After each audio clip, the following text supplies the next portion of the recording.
peeps and creeps, and welcome to Fright Club and another episode of Monday Night Frights. Joining me once again is our main man, our sexy main man, Mr. Danny Brown. Hello. How's it going, Danny? Aye, it's not too All bad, good? not too bad. Oh, aye. Just the usual.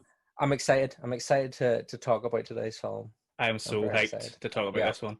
Out of all the ones we've done so far, this is the one I think that I'm the most excited to talk about. You're wearing the most apt t-shirt for it As you can well. see, I'm wearing the Showtime It's Showtime t-shirt, yeah. Mhm. I'll try to get this out as often as can, so this is the perfect opportunity, I thought. So Yeah. we're talking about Beetlejuice today, Tim Burton's Beetlejuice from 1988, starring the iconic Michael Keaton as Oh, yes. Beetlejuice, of course. One of my Beetlegeist. Beetlegeist, yeah, Beetlegeist. That always confused me when I was a kid because I didn't understand, the different spellings. But obviously, it's phonetically spelled. It's a few different. It's spelled a few different ways throughout the film as Yeah, well. yeah, it is, yeah. But yeah, it's so good. It's brilliant. Yeah, it's so good.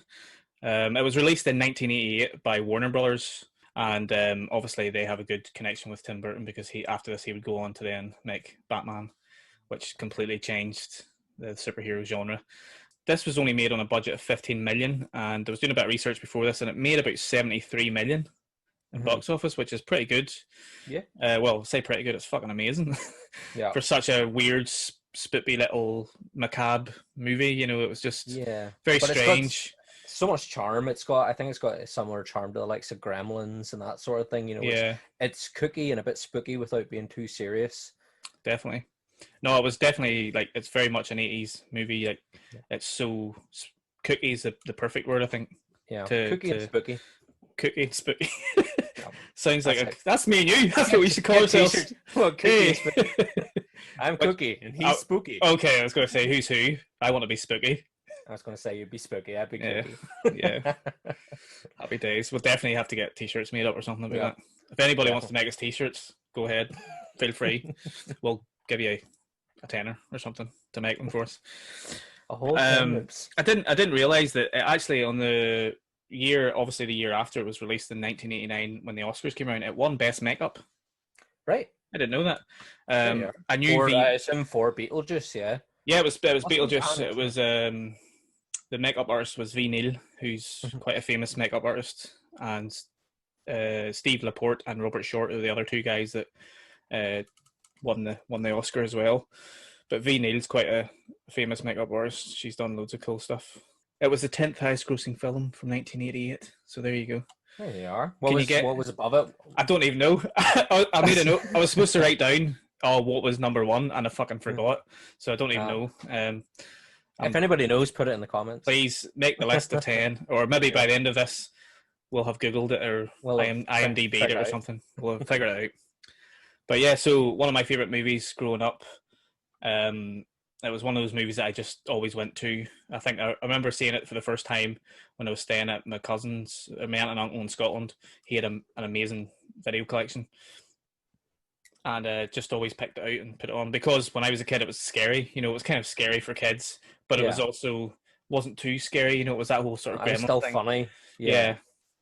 But when you were a kid, there's a lot of quite lewd humor in it that you don't get till you grow up, obviously, and you don't even see that sort of humor. You just sort of see the out there humor of the kind of outrageous kind of the eyes coming out and all that sort of weird horror humor. Yeah.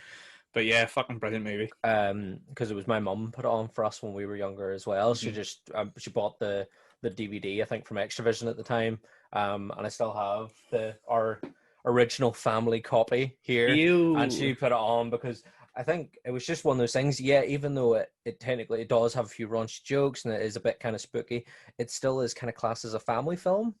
I think there still is kind of like... What is it? Is it a PG or is it a 15? It's 15. 15, yeah. 15, but yeah, I can remember my mum putting on, and then I think one of the first things we took away from it was my granddad is a big Harry Belafonte fan. So, I mean, the soundtrack's perfect. We'll definitely be talking about the soundtrack. Obviously, yes. the Belafonte, there's a couple of Belafonte songs in there, but also Danny Elfman, which is kind of weird because this is like the third episode in a row that we've talked about Danny Elfman scores. We love Danny Elfman scores. We do. Oh, Danny Elfman. Imagine we could get him on. If only. That would be... You never know. We'll see. Sure, whenever he was in Ireland there doing the gig, last year, I was trying to get him to come up to Ballymena. I was like, come on. That would have been class. We're doing because we were doing the screening of Nightmare Before Christmas. And so him and Catherine O'Hara and Oogie Boogie. Yes. God, his name has completely escaped me. What's his name? Ken Page? I apologise, his name's escaped me right now. But they were doing the live show, and I was like, oh, do you want to pop up? Do you want to take a jump in a train for an hour and a half and come up to Ballymena? We'll pay, we swear. No, we'll buy you dinner. Yeah, we'll take you to the grouse. It'll be lovely. But yeah, no, obviously I didn't get any reply, and I didn't think I was going to, but we'll get him on someday. We'll see. Someday, yeah. You'll have to watch, and you'll have to keep watching the shows every Monday and see if we can get him on. So anyway, so we'll talk about Beetlejuice now. We'll sort of do what we always do. We'll kind of go through from start to finish. We'll talk about our favorite scenes and certain things, your favorite lines of dialogue and all that sort of stuff, because there's quite a lot of them here. Dialogue especially. You were saying before we started this, you'd forgotten how good the dialogue was and stuff. Quick. It's so quick. I mean, there's stuff that's just said and it's like that. And I mean, as you say, when you're younger, you don't really twig onto a lot of that. Yeah. But there's just real quick-witted lines, just stuff that's said off the bat, and you're just like, ha, yeah. Yeah. No. Keaton's one-liners are amazing, and you say like they're so quick. You sort of go, "What did he say there?" You're kind of, and he's fucking brilliant. And this is his best role ever. Like, he's really good. Obviously, he's great as Bruce Wayne, Batman, and stuff. But Birdman is another. Birdman was great, yeah, and he's brilliant. And did you ever see that movie Multiplicity? No. He plays like a scientist who duplicates himself. And he's able to duplicate because his life's going mad, and he can't cope really, and he has to duplicate himself to cope with, his life stuff. And every duplication that he does sort of becomes more kind of stupider, if you know what I mean. And they're all different versions of him, but it's a really good comedy role. He reminds me of like Tom Hanks. Obviously they've done a lot of serious films, but earlier on in their career they did a lot of goofy comedies and. Yeah, just brilliant comedy actors that can just turn on the comedy like that, and so versatile. Like, yeah, as good as anybody, like as good as any comedian, as good as any comedy actor.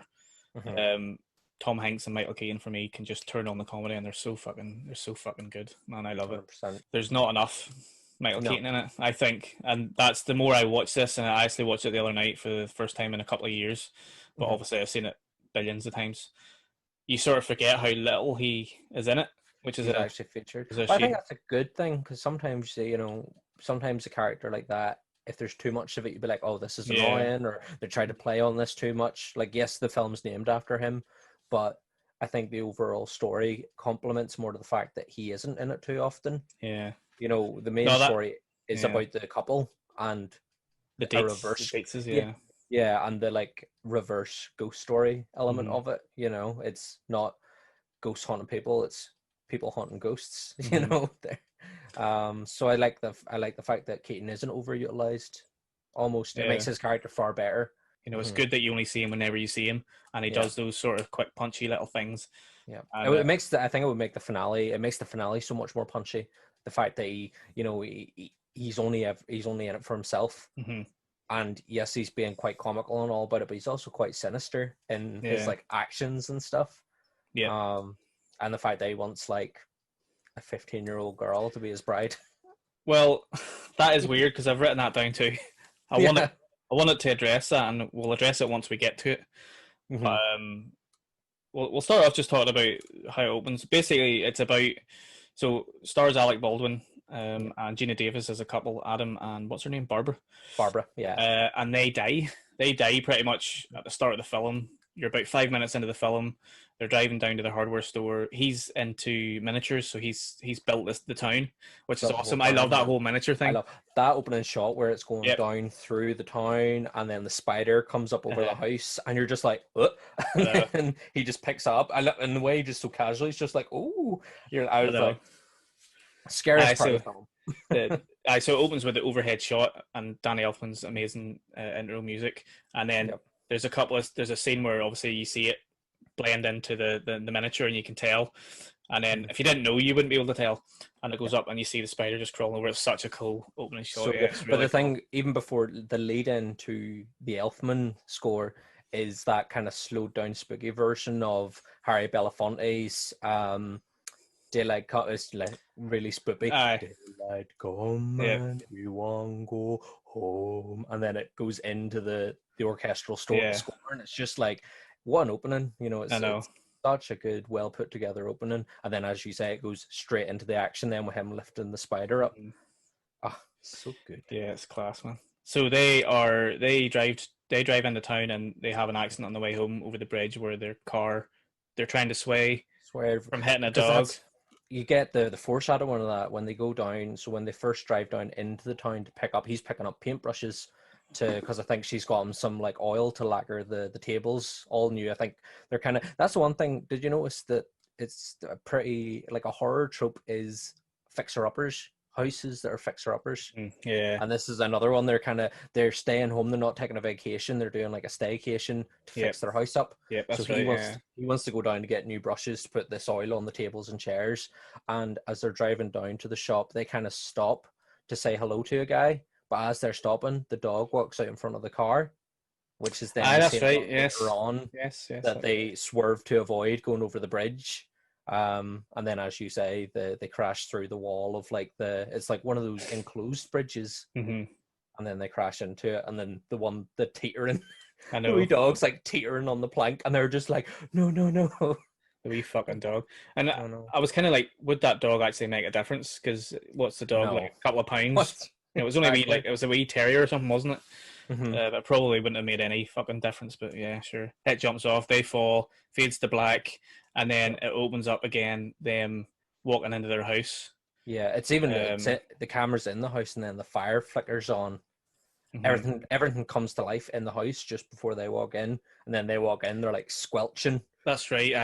That's right. The fire flickers on first, and they come in, and then they say that fire wasn't on before we left, but they're soaking. Yep. And they eventually, after a minute or two, they realize, fuck, where's we don't have a reflection in the mirror. Yeah, and she can't. Her fingers are on fire. I know, that's right. Yeah, to warm up by the fire, and it bursts out at them. It was one of those things where I was kind of, thinking back now, you'd be like, if this movie was made today, they would have kind of expanded that a lot longer. Yeah. Of them coming to realize that they're dead, but with this one, they just like straight away within a few minutes, they found out and they just basically accepted it. And then, of course, they find the book, the handbook, as it's called throughout the whole film. Yeah, it's the handbook for the recently deceased, which is iconic piece of cinema memorabilia, I suppose. So they find this book and they obviously realize that they're dead, and they're looking through the book. What the fuck? We're dead. How do we? What's the next step? Basically, they soon realize that they can't leave their house because they are dead. That's one of the negative things about being dead. Is one of the negative things. Like the first negative thing is that you're not alive anymore. Yeah. And the second one is you can't leave your house.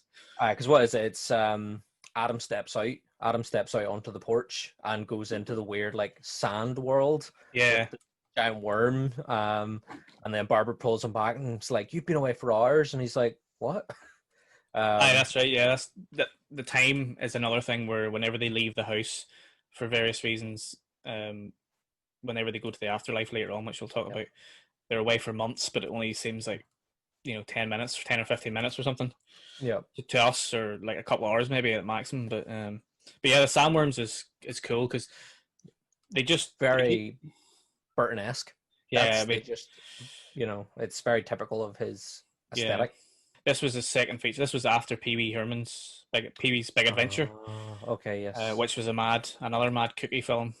Which I'm hoping maybe down the line we'll be able to talk a little bit more about that and about other Burton films. But this was his second feature film, and he was still playing with that aesthetic, as you said, the sort of black and white macabre kind of, like, you can just tell what a Burton film is, and you see a lot of it later on in Edward Scissorhands and Nightmare Before Christmas. And I'm pretty sure this sandworm appears in The Nightmare Before Christmas at some point. It's one of the characters, one of the like monsters has that kind of elongated face with the like wormy fingers, and I'm pretty sure he's done in like black and white. Black and white, yeah. So I mean, if you were watching this for the first time, you'd be like, "What the fuck is that?" It's like something out of Tremors. You remember the big sandworms out of Tremors? Big sandworms, yeah. Only it's obviously black and white, and it's got the big kind of beak, big eyes. Those like big cartoony eyes. Yeah, that's right. Yeah. So they realize they can't leave the house, and then shortly after that, a new family moves in, which is basically where the film properly starts, because the whole plot of the story is about them trying to get this family out of their house again, so they have to learn how to be ghosts essentially. The family is called the Dietz family, and it consists of Catherine O'Hara as Delia, the mother, who's fucking amazing in everything she's in. So good. I love her. Have you watched Schitt's Creek? I haven't. No, I've been kind of holding off on that there for a while now, but I'm gonna get into that soon enough. I've heard it's very good. I fucking love her in everything, like A Mighty Wind, and so she's obviously Home Alone. She's amazing in. And then the father, called Charles, is played by Jeffrey Jones, another amazing kind of journeyman actor from the 80s and 90s. Been in loads of movies through the 80s and 90s. Ferris Bueller, wasn't he? Was he Ferris Bueller? I think you're right. Around this time, he was definitely in loads of like 80s, because I remember seeing his face and I didn't like him as an actor. I was always like, he's got one of those faces, doesn't he? That you just. I think is he. I'm going to look something up before I say anything. But there's something tells me that he is possibly a dodgy boy. Is he? 1 second. Wow.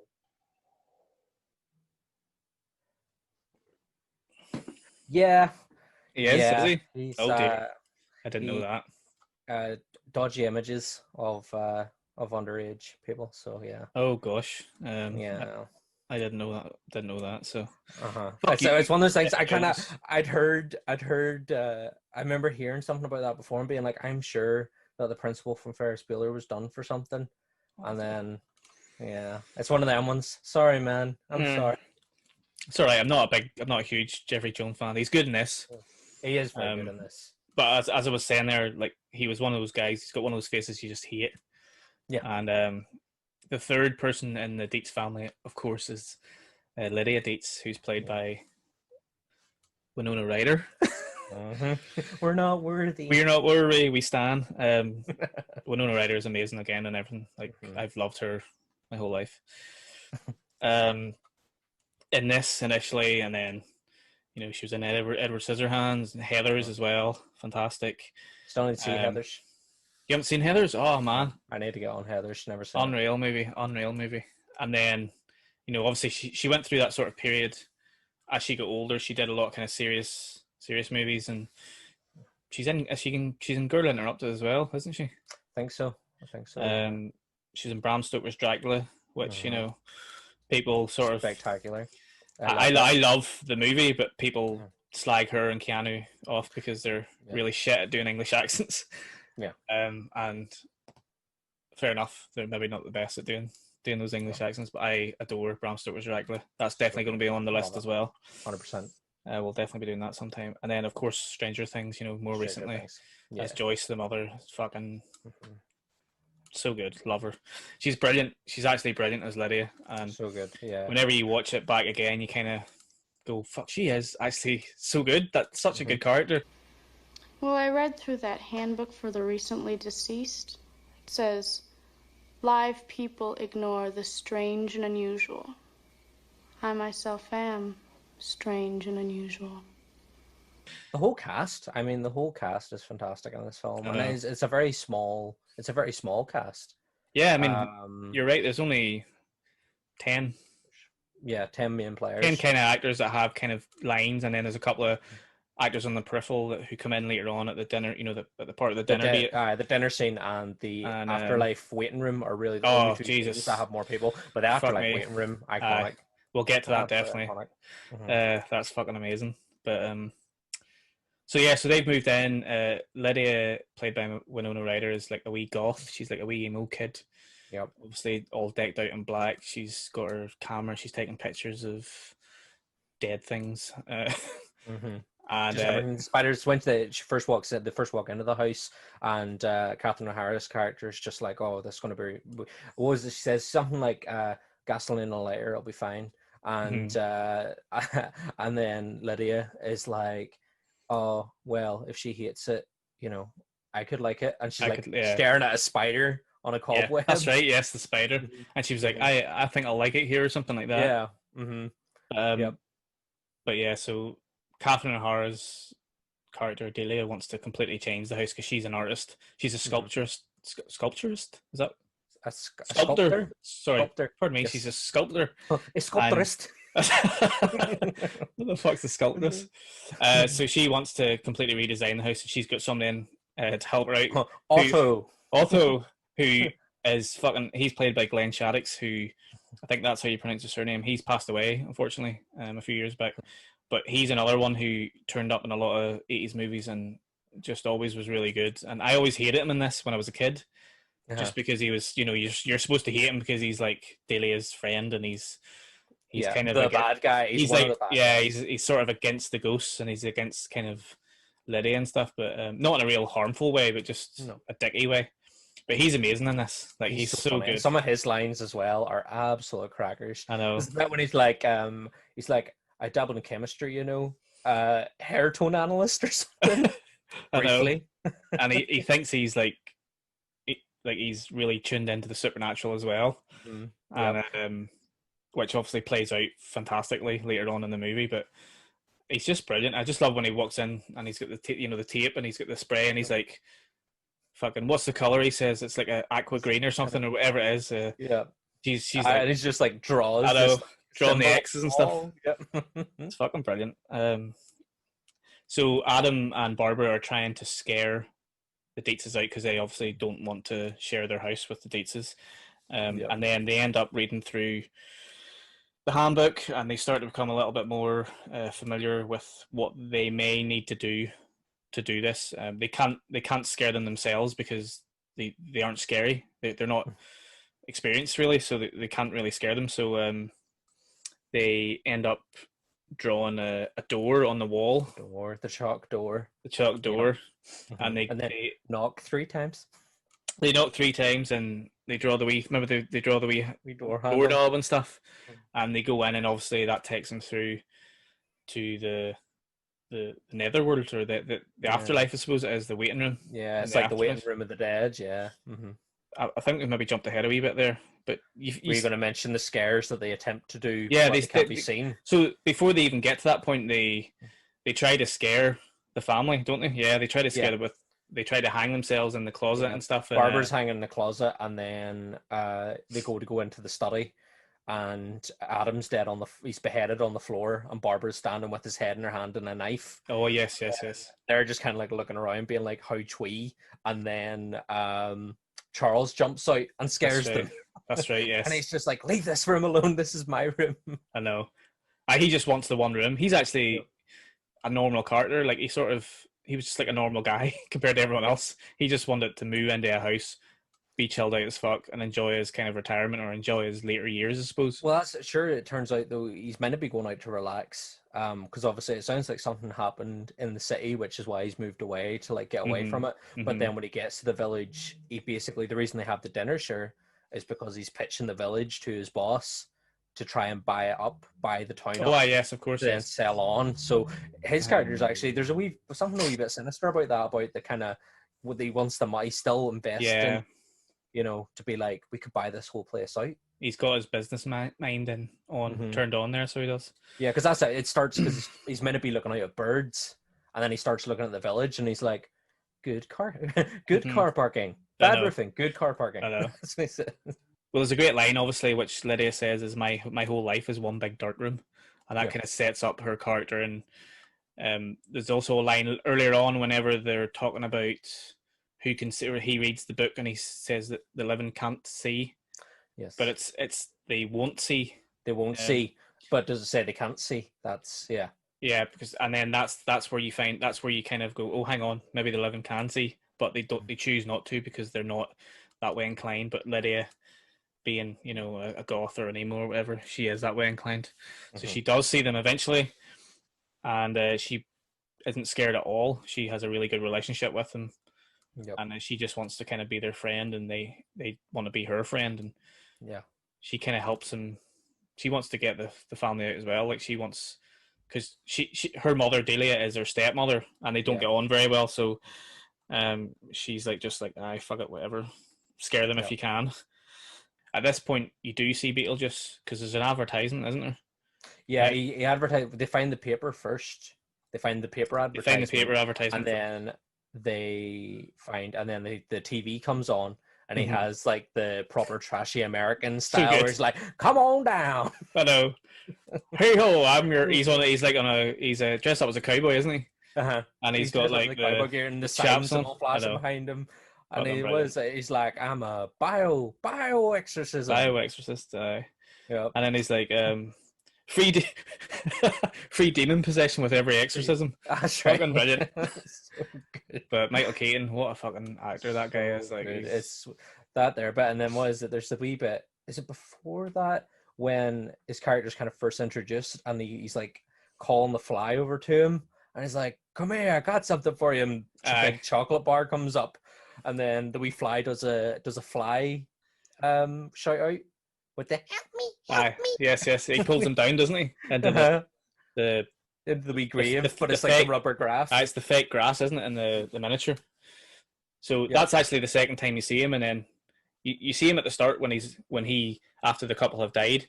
He's like, "Oh, here we go, another." He's reading the obituaries. Yes. Yeah. So he's planning. He's obviously went right. Here's a new couple that are newly dead, so this is my opportunity now to fucking go and play with them.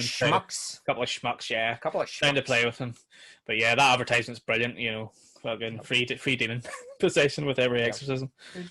Brilliant. And then that's whenever they sort of start, after the scares, they realize we can't scare these people. We have to read this book, and then it says, "In case of emergency, draw a door." And then that's whenever they draw the door in chalk, and they eventually go in down the corridor to the waiting room, and the waiting room scene is like one of the greatest fucking sequences ever. It's so when I was watching it the other night, I was just like, and I was trying to find little things, you know, all the background characters noticed before. Yeah, all the background characters, and basically it's a waiting room for the dead, who you know, recently deceased people who are waiting to see their caseworker, I suppose it is. Caseworker, that's it. See, it's kind of sort of reminded like a dole office or something.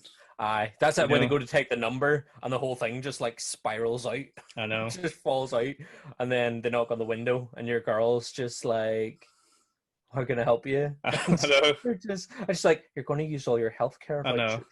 Yeah, exactly. Yeah, it was exactly like a dole office or, you know, something like that. And she's just like, "Where's your handbook?" "Oh, we forgot our handbook." She's like rolling her eyes and all, like, "Fuck's sake, you really are amateurs here."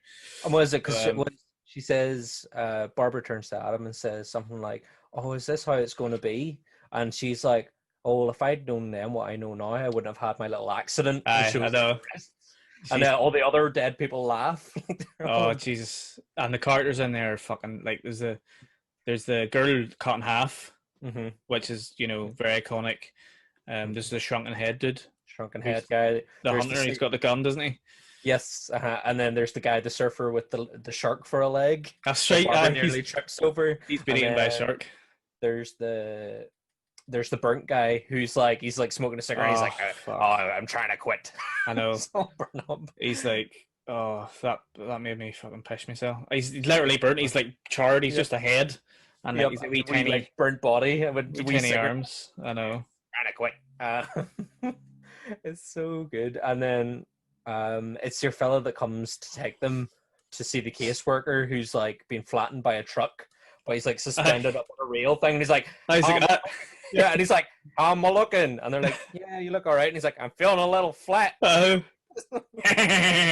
then he goes in a wee slot. He's like hung up like a piece of clothing.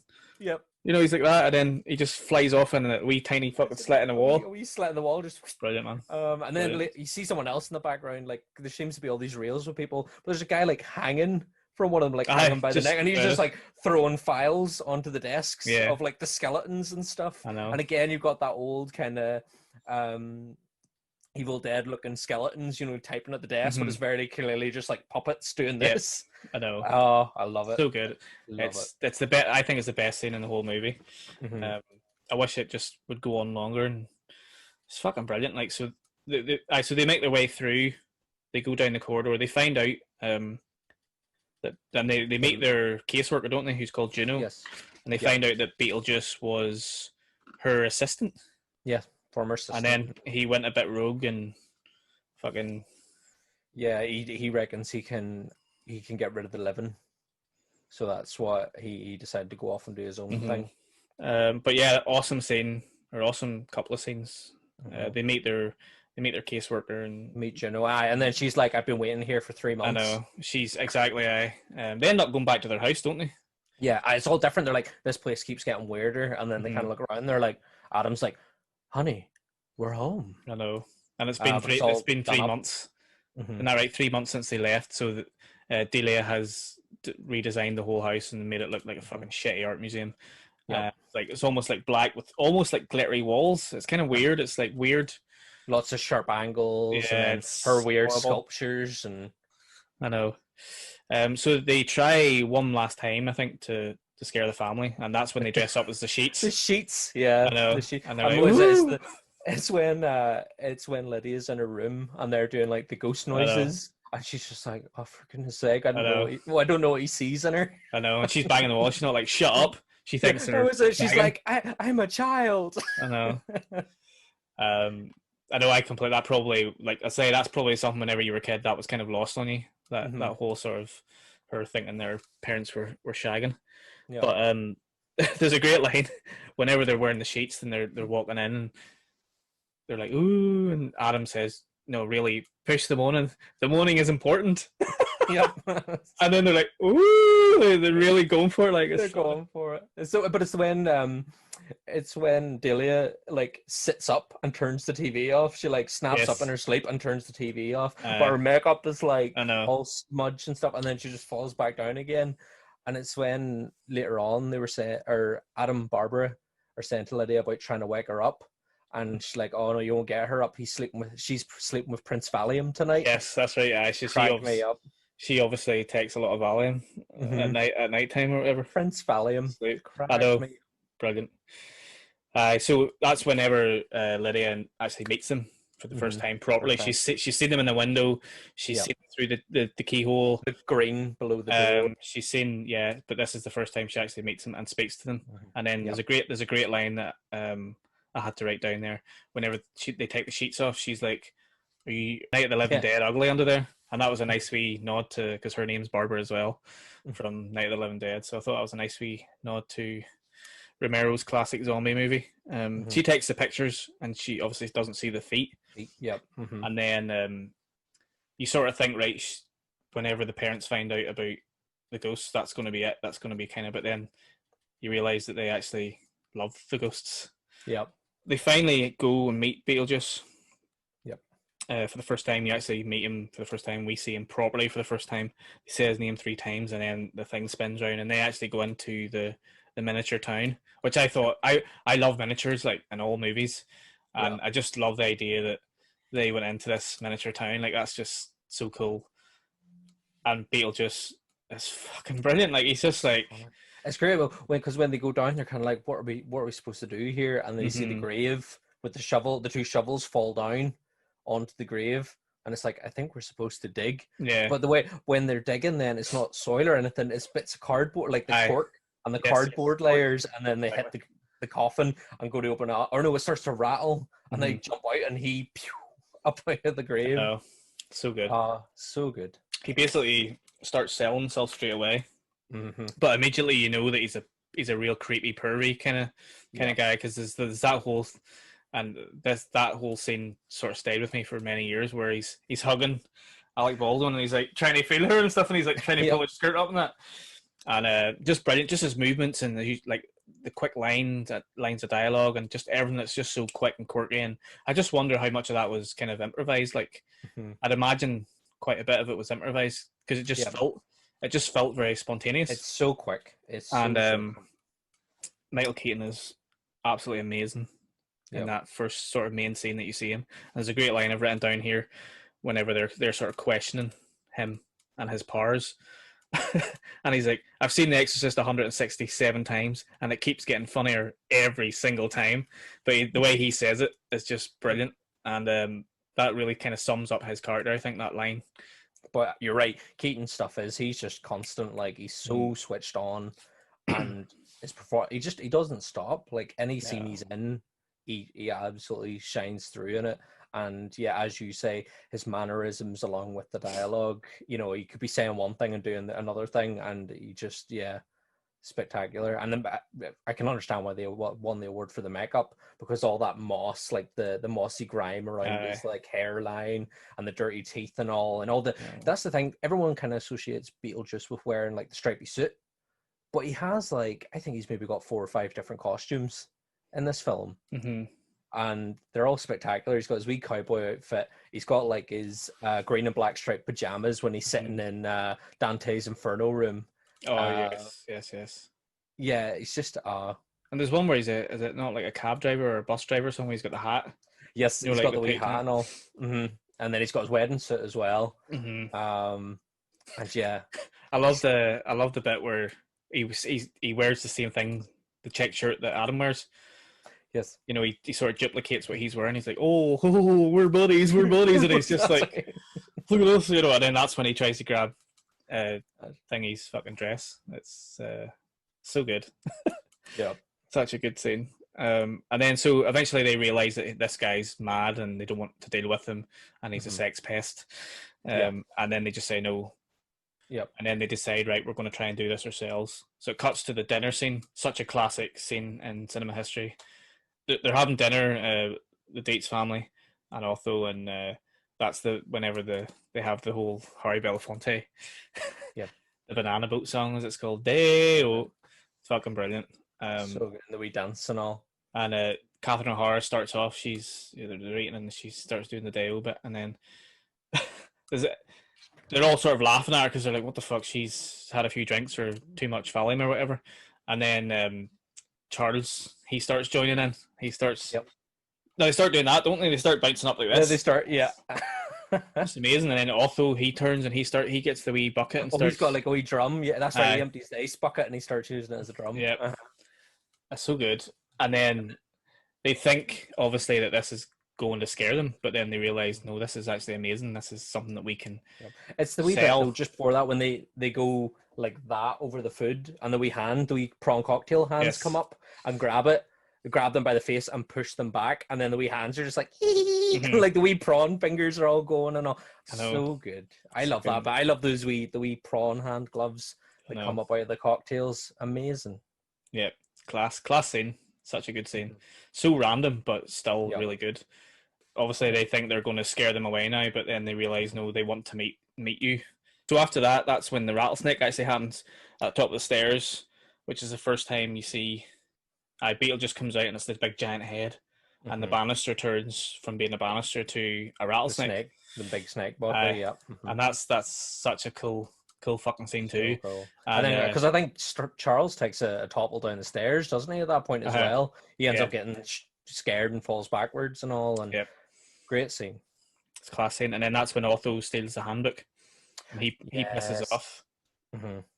And they have to go back to meet Juno again and kind of get. They send him back to the table. And he's like shouting at them, and he's like, "What you doing? I was doing my thing." And then the strip club appears. That's when Dante's Inferno room appears, and he gets distracted. And then Barbara turns to him, and she's like, "What's that?" And he's like, "I didn't build that." And then Juno makes them appear in her office.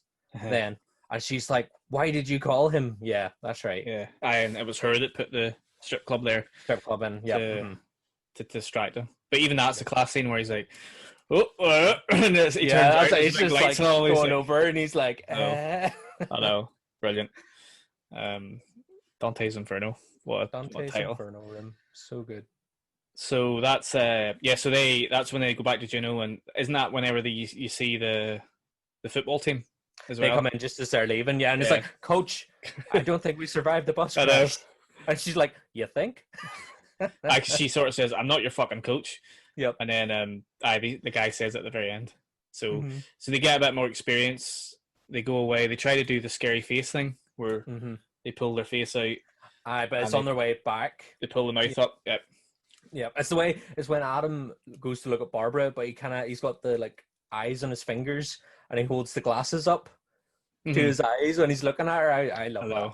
It's such a wee touch, but it's perfect. And then it's when they're going back to the room that they're like, we don't want to leave Lydia.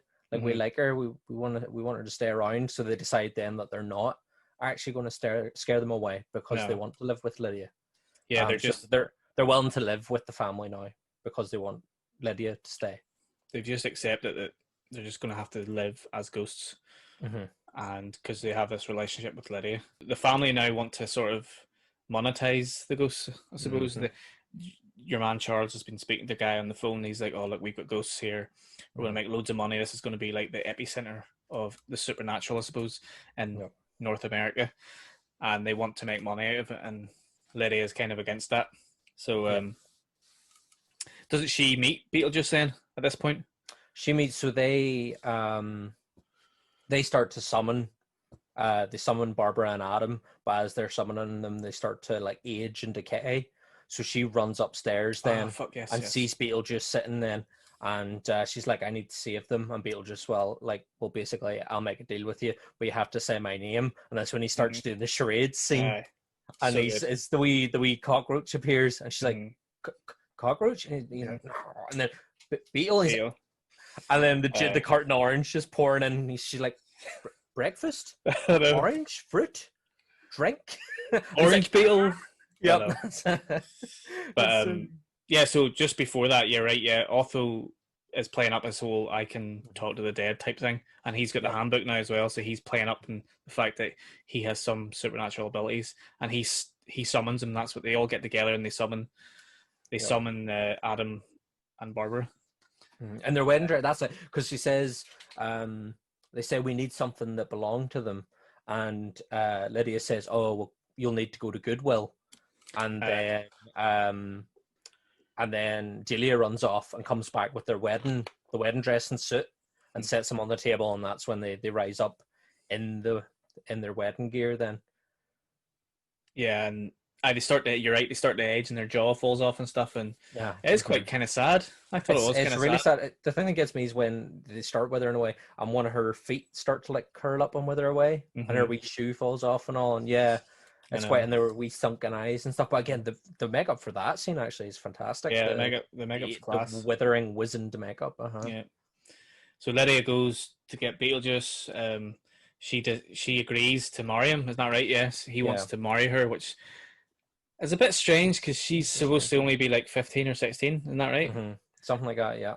Which, at the end of the day, he's not a human. He's like this ancient kind of dead bio exorcist, and he's also a scumbag. And like, he's a sex pest. This whole thing is he's a scumbag. Like, he's a sex pest, and I suppose in a way there's nothing. I mean, obviously it's horrible marrying a 15-year-old girl, but the way they do it, it's sort of, they kind of make it into like a funny thing, I suppose. But there's even the bit where when he kind of, I think the kids are done, he like snaps them down, and he's like, right, now that that's dealt with, onto this, and he comes over to Charles and he's like, "Here's your dowry, Dad," and like puts a handful of snakes into his hand. He's like, "Now the payment's sorted," and takes her off then in like the red wedding dress. I know, it's class. It's that bit, and then the fireplace opening up into like this doorway, and the wee like goblin undead creature coming out. He's like a small person, obviously, but he's got like a big head. Like a giant skeleton, like shriveled skeleton head. It sort of looks like a giant walnut with a face. Yeah, kind of weird. But even before, it's like a cross between a skull and a Martian head. Yeah, it's a very weird head. But I love that where, the mantelpiece, and then you've got the fireplace, and it kind of turns and goes into that weird, typical Burton-esque kind of shape. The weird, very sharp but odd angles. Yeah. But even before we get to there, whenever she agrees to say his name, she says his name 3 times, and he's like, "It's showtime." Yeah. I forgot about that. Fuck's sake. Yeah, exactly. And then this bit happens where he comes up through the he's like, Hey, Kmart shoppers. He's playing in that whole like carousel, obviously the carousel hat. Real and Carney. Carney, he's playing in the whole Carney old school American carnival type thing. He's got the big black and white, obviously the black and white suit, which is classic, and the big arms that roll out like that, and then they turn into mallets. Yep. And he sends the two guests flying. He sends the two guests, because that was the guy that was going to fund it, wasn't he? He was like the guy that Charles was on the phone to earlier. Mm-hmm. But one thing I did notice, and I don't know if you noticed this, but on his hat he's got a little Jack Skellington. Yeah, at the very top, the wee point. Yep. Mm-hmm. Which obviously this was made years before The Night Before Christmas, but something that was in Burton's mind. Well, those concepts and those designs he started animating whenever he worked for Disney in the early 80s. I think 83, I could be wrong there, maybe 84. And then he had planned to make Nightmare Before Christmas in some sort of fashion. I think he wanted to make a short or something like that, or maybe a couple of short episodes. And Disney thought it was too dark, so they still owned the concepts and the idea, and he ended up leaving Disney and going and doing his own thing and becoming, a feature director with Pee Wee Herman. But whenever he did this, he still had those ideas in his head with the Jack Skellington. But that was cool. It's just on his hat. It was cool. Right on the peak of the thing. And all the wee creatures on the carousel as well are very Nightmare Before Christmas-esque. Yeah, they're cool. And then you get the last 10 minutes there where he's trying to marry Lydia, and everyone's trying to stop it. So he's throwing like the zips. It's the bit when Barbara because he shrinks Adam down and sends him to the miniature, and then Barbara gets up and she goes through it and she goes, Beetlejuice, and it's the way he turns and looks at her, he goes, I know. And he throws the zip on her face, and then she unzips and goes, and then she undoes the zip, says Beetlejuice again, and then he winds up like he's throwing a baseball, and then chucks and a metal bar affixes to her mouth, and he's like, home run, and then he's like, get on with it. But he does that Michael Keaton face. It becomes very popular where he's like, you can see his gums, and he's like, eh. And he's throwing the stuff at her. And the wee noise he makes, just so good. I've always loved that. Just that last. It's just it's so quick and furious and chaotic. Just that last 5 minutes of that movie, really, before the kind of the end scene. But eventually, Barbara, obviously, it all works out very, very nice for everyone. Barbara goes to the desert. Beetlejuice sends her to that weird sand planet with the worms. Yeah. And then she ends up somehow we don't see how she does it, but she ends up wrangling one of the worms. Yeah. And but do you remember through the house? Do you remember at the start whenever they first went out to the desert land and the worm came and she punched it in the nose? Yes. Everyone says if you're swimming and a shark comes to you, the first thing you should do is punch it in the nose. Pop it. Yep. Who's going to punch a shark, for fuck's sake? But anyway, so she does that, and then obviously the worms remembered that she did that. So somehow they've got this weird kind of I'm now your pet worm bond. Yeah, it's a worm bond. Worm bond. Sandworm bond. It's strange. So she comes in through the roof, and it just fucking. Yep. That's Beetlejuice gone. But yeah, it's so quick. It's really, really sudden. Just that whole last 5 minutes just goes in so quickly, and it's a great chaotic ending. And I think it was probably the best way to do it. I would have liked to have seen maybe a little bit more Beetlejuice living a little bit and doing fucking around with people and doing stuff. But obviously, just the way they had to do it, it had to be a chaotic 5 minutes where he was up and he needed to marry her, and that was it. And obviously they didn't want to go through with that because it's not really right marrying a 15-year-old girl, is it? Would have been a bit odd. Would have been a bit odd. But so Beetlejuice is gone. They all live happily ever after. The Maitlands, Adam and Barbara, still live in the house with the Dietz family. And they're one big happy family. So, yeah. And then they have that fantastic scene where she comes in. And they're like, did you pass the math test? And she's like, oh, I got a C. And they're like, well, we said you could only have it if you pass. And she's like, come on. And they're like, fine. And then they play Jump in the Line by Harry Belafonte, and she starts flying up, and then all the football players join her. That's right. That's right. Yeah. Great. Mm-hmm. That's another classic. She's dancing, and that's fucking brilliant, man.